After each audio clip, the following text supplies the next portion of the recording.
exercise of the week.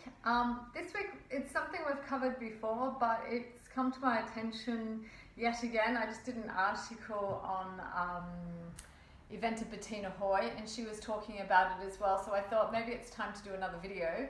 And that's like pelvic tilts and things on the fit ball. So it really isolates the top half of your body from the bottom half, and it gets your hips moving, and it gets your lower back moving as well, which is what you want to have when you're riding, a little bit of a soft lower back. So here we go. So I'm going to start sitting on the side so you can see the first one, and then I'll turn around so we'll do the other ones from the front. So the first thing to keep in mind, the first one we're going to go forward and back, okay? So you want your feet hip width. You want to be sitting with equal weight on both seat bones and a nice neutral spine. Now, in terms of the size of the ball, this one's a 65 centimeter one. It's probably like a medium size. It's pretty good unless you're super tall or super short. It's a nice medium size.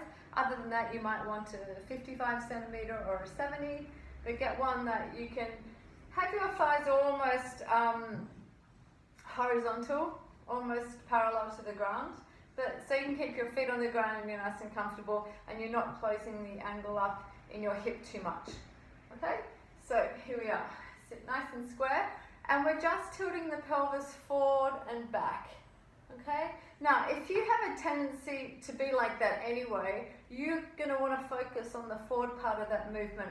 So you're sort of pulling the pubic bone up. Think more of what the bones are doing rather than the muscles, because if you think about squeezing your bum too much, you're really going to over engage all these glutes.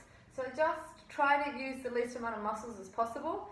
So for me, I'm just thinking of tilting the bones under me, rocking back onto my tailbone and lifting my pubic bone up.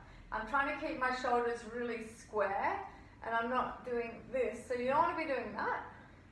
Nice and square, tucking and releasing, tucking and releasing, okay, to get the mobility forward and back in your pelvis.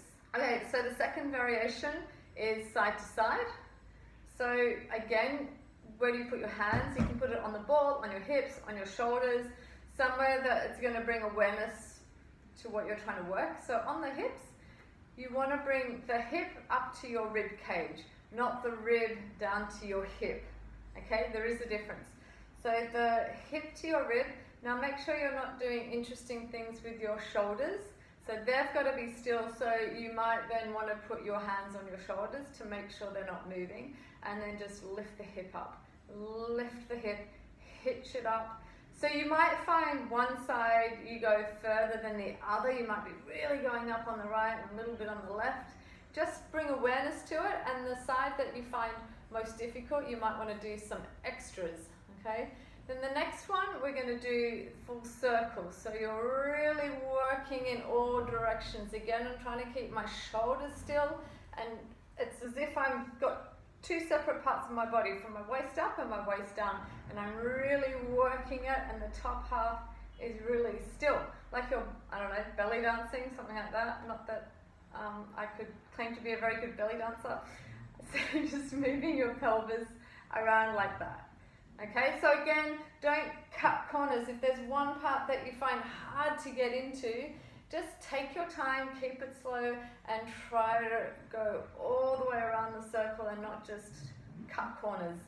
Okay, so make sure you do it in both directions, and you should have a nice mobile pelvis after that.